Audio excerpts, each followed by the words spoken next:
At Marysville's early college high school, learning could take a hit. This fabrication lab is part of more than $3 million in cuts for Marysville schools. We're almost at a crisis mode, and and once we get there, it'll take a long time to turn it back. School Board President Bill Keck and Superintendent Diane Allen are double-checking the community understands that. The district is trying a do-over, putting a levy on the May ballot, the exact same levy that failed in November. I consider it an obligation, really, to stretch dollars as far as we can, and we're just at the point now that you have to make difficult choices. The superintendent says the fabrication lab's teacher is among 30 positions the May levy would save, and passing it would create Marysville's first new operating levy in 17 years. The obvious question is, why would Marysville schools try something that just failed? Part of the answer is it was close. The levy failed by just more than 340 votes. A closer outcome than an earlier failed levy that also cost jobs. The board president also says trying again is better than trying something entirely new that would take more time and money.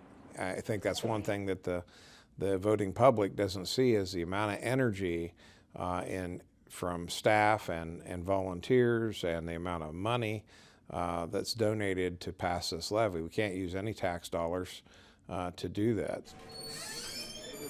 Over in Reynoldsburg, a failed levy has been a learning tool for Superintendent Dr. Tracy Reed. As we've looked at every program, service that we provide in a district. This week, her district cut $8.3 million. The school board eliminated more than 50 teaching positions, changed transportation, and more, with additional cuts expected. Why not go back to voters in the spring to try again with another levy, something similar or something new?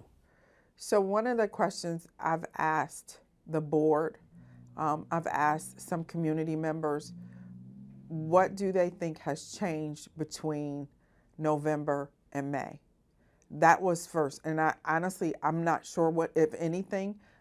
It was overwhelmingly, in my opinion, the community said no.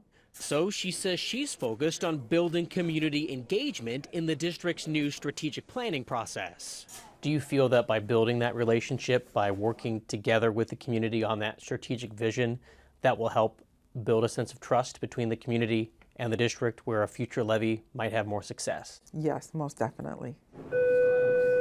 The bell has also tolled for cuts in Westerville City Schools. It slashed nearly $5 million following a failed fall levy, but it's paused plans for another try.